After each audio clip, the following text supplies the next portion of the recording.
нахуй, заебал уже, блядь. Qo'lingizni boylab qo'yaman hozir.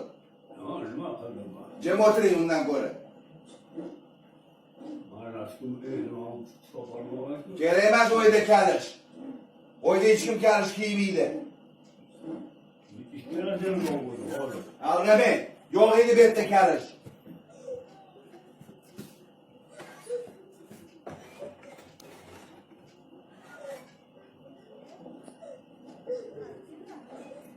Agarda ota musulmon bo'lsa, musulmon bo'lgan holatida o'g'il agar otani ursa, bu o'g'il oq farzand deyiladi. Eng katta gunohlardan biri, o'lgan gunohlardan biri ota-onaga oq bo'lishlik.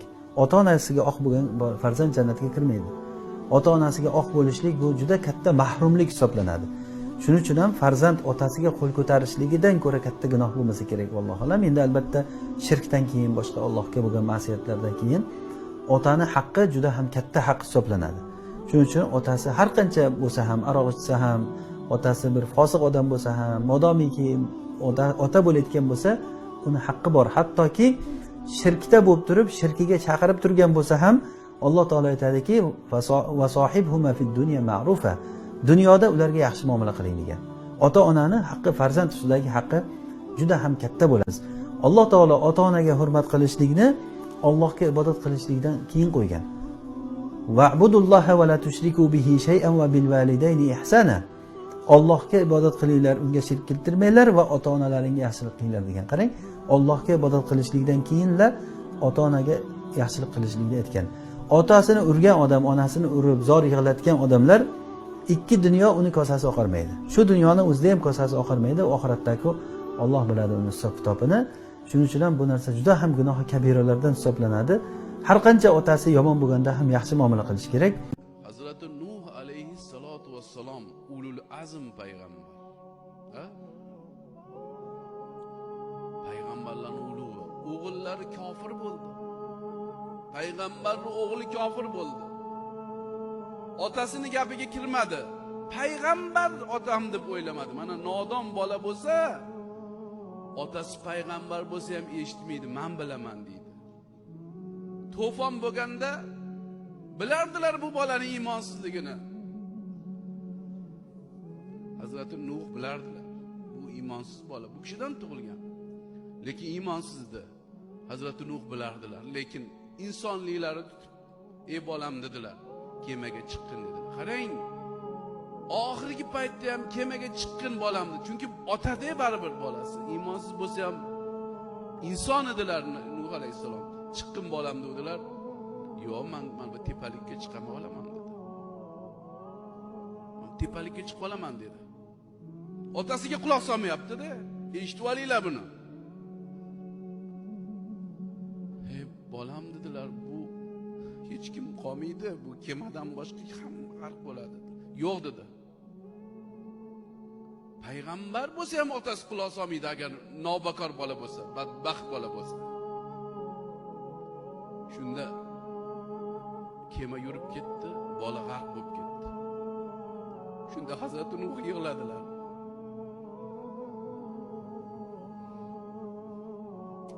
Kechirasizlar meni. Axloq ber. Ey Parvardigor dedilar. "Sani oilangni xaloq qilmayman deding-ku. Mana bolamni-ku" dedilar. "Ey Nuh" dedi. "Ya Nuh, laysa min ahlik" dedi. "Bu seni oilang emas, seni bolang emas bu" dedi. "Iymonsiz bo'lgani uchun seni bolang emas" dedi. "Oqbadar bo'lgani uchun bolang emas" dedi.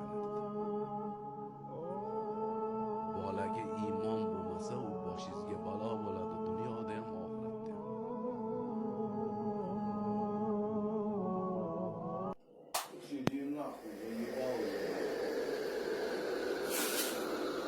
Qo'lingizni boylab qo'yaman hozir. Jim o'tiring undan ko'ra. Omading kelsa chopib, rizqingni chala termagin.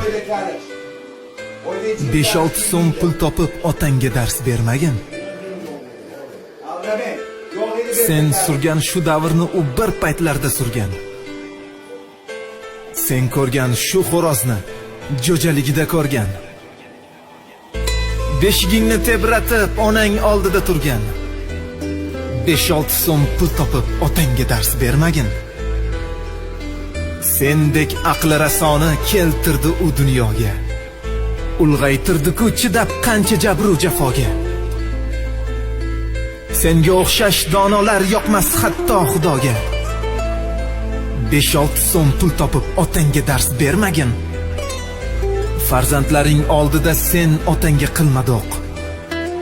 Duo bersa bahri ol, undan bo'lsin ko'ngling to'q.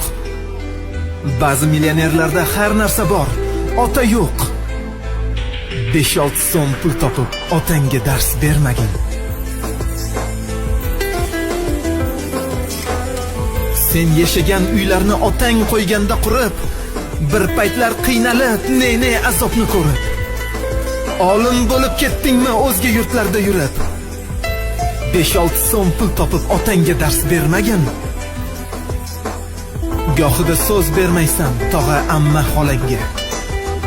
Qiliqlaring o'rgatma kelajakda bolangga. Mayli dunyoga o't qo'y, kuyib bo'lsin alanga. Ey, 5-6 so'm pul topib otangga dars bermagin.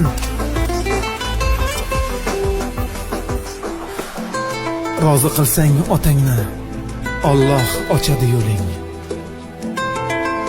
Ishlaring zo'r yurishib, yana ko'payar puling. El u yurtni oldida uzun bo'lsa ham tiling. 5-6 so'm pul topib otangga dars bermagin. Kerak emas o'yda kalish. O'yda hech kim kalish qiymaydi. Aldamang. Повернись хорошенько, не вижу тебя.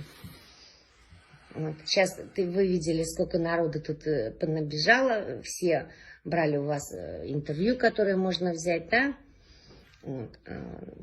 Я интервью брать не буду. Я хочу только просто услышать от тебя. Что ты хочешь сказать моим подписчикам и нашему народу? Узбечелям я парсейзам был рад. На чем тебе удобнее? Как тебе удобнее говорить? На русском, на узбекском все равно.